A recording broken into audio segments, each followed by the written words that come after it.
ప్రముఖ సీనియర్ నటుడు రాజేంద్ర ప్రసాద్ కుమార్తె శ్రీమతి గాయత్రి గారిని కోల్పోయారు.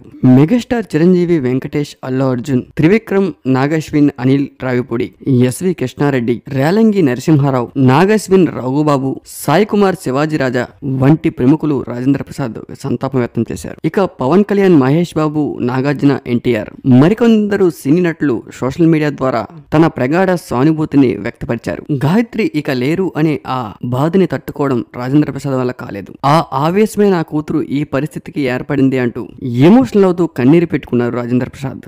దాదాపు 30 సంవత్సరాలుగా పర్సనల్ సెక్రటరీగా వర్క్ చేస్తున్న నాగరాజ్ గారు పలు విషయాలు పంచుకుని వచ్చారు. దాదాపు 3 రోజుల నుంచి ఆమెకు గ్యాస్ ట్రబుల్ గా ఉందని హాస్పిటల్లో చూపిస్తే తర్వాత బాగానే ఉంది.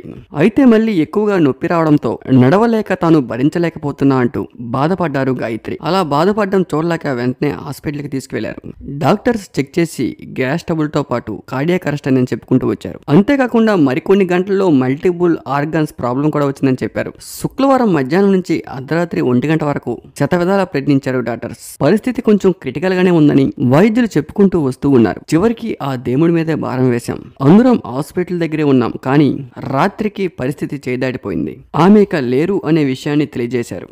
గాయత్రికి ఫస్ట్ నుంచి ఎలాంటి ఆరోగ్య సమస్యలు కూడా లేవు. ఒంటి మీద చిన్న సర్జరీ కూడా లేదు. ఎవరు ఊహించని విధంగా సడన్ గా ఇలా జరిగిపోయింది. బంధువులందరికీ ఈ విషయం చెప్తే వాళ్ళు కూడా అస్సలు నమ్మలేదు. Gayatri nutrition dietician. చుట్టుపక్కల వారి అందరికి కూడా ఆరోగ్యం గురించి సలహాలు ఇస్తూ ఉంటారు. కానీ ఆమె జీవితం ఇలా ముగిసిపోవడం చాలా బాధాకరం.